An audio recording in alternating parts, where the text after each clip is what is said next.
Nobody knew that Agnes was truly lonely. From the outside, her life looked reasonably full. She had a son and a daughter who called on Sundays. She had her routines, the farmer's market on Saturday mornings, her book club on Thursdays, the evening walk she took around the same streets at the same hour every day. She had a tidy cottage, a well-kept garden, the appearance of a woman who was managing perfectly well. But there was a loneliness inside Agnes that none of those things quite reached. It was a particular kind, not the loneliness of someone who has no one, but the loneliness of someone surrounded by people who still feels unseen, whose conversations stay on the surface, whose Sunday calls are brief and full of "I'm fine," said before anyone has really asked, who could go weeks without anyone noticing what was actually happening inside her. Agnes was 68 years old and had learned to carry that loneliness quietly, with dignity, people who observed her would have said. With tiredness, she would have said herself, if anyone had ever asked properly. Nobody asked. Sometimes she stood in her kitchen after dinner, looking at the table set for one. A single plate, a single glass, a single cup waiting for the evening tea. Everything clean, everything in order, everything a little too correct. And it was precisely that order that made the emptiness feel larger. Because a very tidy home, when there is no one to share it with, can start to feel less like a home and more like a place trying to prove that everything is fine. There were evenings when Agnes delayed washing the cup, simply because the sound of porcelain against the sink was the last sound of the day. After that came only the quiet hum of the refrigerator, the clock in the hallway, and the soft settling of an old house that had once known another pair of footsteps. She would stand there with a dish towel folded over one hand, listening to the ordinary silence, wondering how something so peaceful could also ache so much. Agnes didn't complain. She didn't want to worry her children, didn't want to seem ungrateful, didn't want to be the kind of mother who made her needs felt. So she said she was well. She talked about the garden, the book she was reading, the good tomatoes at the market, and she kept the rest to herself. It was a Wednesday in October when young Mia appeared. Mia was 29 and had moved into the small flat above Agnes's cottage 3 weeks earlier. Agnes had seen her a few times, carrying boxes, leaving early for work, exchanging quick hellos in the narrow hallway with the manner of someone who hadn't quite worked out where she'd landed. That Wednesday, Mia knocked on Agnes's door at 7:30 in the morning with an expression that mixed embarrassment and quiet desperation in a proportion Agnes recognized immediately, the expression of someone who needed help and wasn't used to asking for it. "I'm so sorry to bother you this early. My kettle's broken, and I've got an important meeting in an hour, and I really need a cup of tea." Agnes opened the door wider. "Come in." Agnes made tea properly, not the rushed version of someone in a hurry, but real tea, loose leaf, steeped the right amount of time in a pot that had been her mother's. She poured it into a proper cup with a saucer, the way she had always done, even alone, because there were some things she wasn't willing to let slide just because there was only one of her. Mia looked at the cup with an expression Agnes couldn't quite read at first. She understood it afterwards. It was the expression of someone who hadn't been taken care of like that in a long time, of someone who had forgotten what it felt like to receive something small made with genuine attention. "Thank you," said Mia. Her voice came out slightly different from what she'd intended. They sat at the kitchen table, Agnes with her own cup, and something happened that Mia hadn't planned. She began to talk. Not about the meeting, not about the flat or the move or the boxes she still hadn't unpacked. She talked about why she had moved, about the relationship that had ended and taken with it the flat, the routine, the version of her life she had built over 3 years, about arriving in this new city, knowing clearly what she had left behind, and having no idea yet what she had come to find. At first, Mia spoke like someone apologizing for taking up space. She interrupted herself, said, "Sorry, I'm talking too much," fiddled with the handle of the cup, glanced at the clock, and then kept going. Agnes didn't seem bothered. She simply listened, elbows resting lightly on the table, face calm, attention completely settled on this young woman who until recently had been only the tenant upstairs.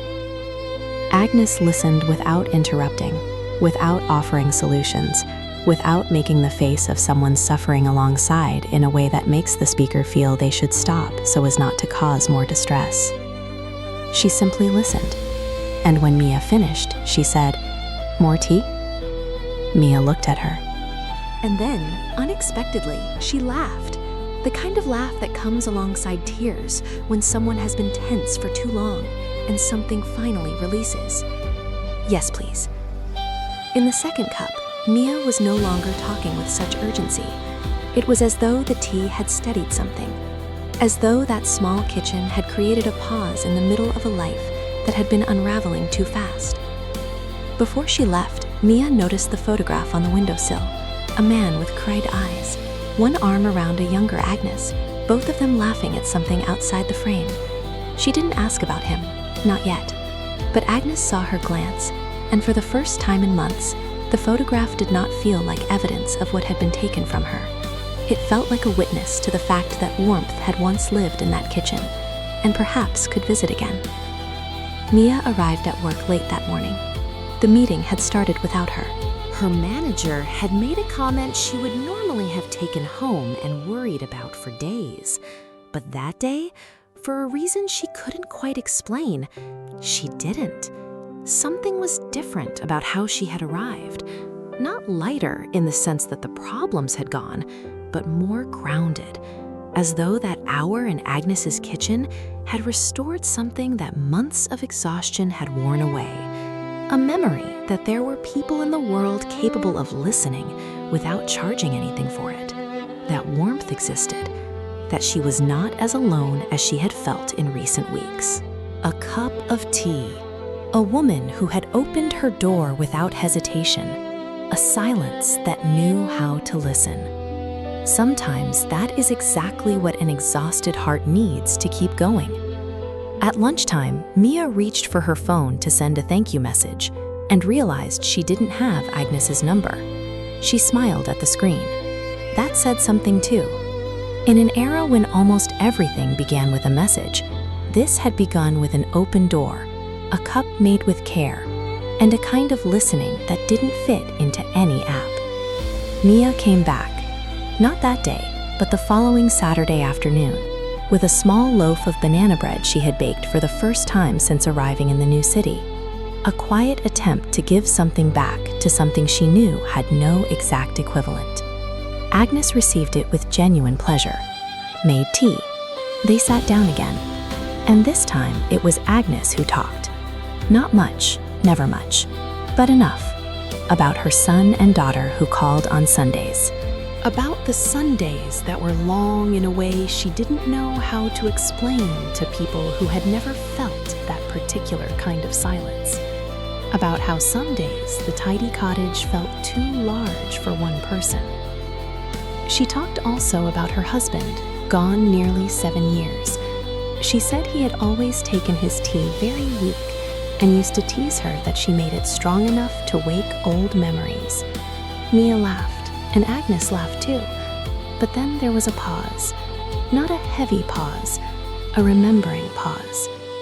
"I kept making it the same way after he went," said Agnes. "I think it was my way of keeping something standing." Mia listened, with the same attention she had been given a week before. And Agnes felt, for the first time in a long while, that she had been seen. Not the tidy, dignified version she showed the world. Herself, the real woman, with the real loneliness, with the real tiredness of carrying alone something that was sometimes too heavy. That afternoon, when Mia went upstairs, Agnes closed the door slowly and stood for a moment with her hand on the latch. The cottage was the same, the table, the cups, the garden through the window, but something had shifted. The silence no longer felt quite so large. It felt inhabited. Mia's kettle was replaced within days. She kept coming down for tea with Agnes. Not every morning. Life didn't allow every morning. But on the mornings it did. And on Saturday afternoons when neither of them had plans. And on the occasional evenings when one or the other knocked with something left over from dinner that was better shared. It was like that, without planning, without ceremony, that two lonelinesses found each other and discovered that together they weighed less.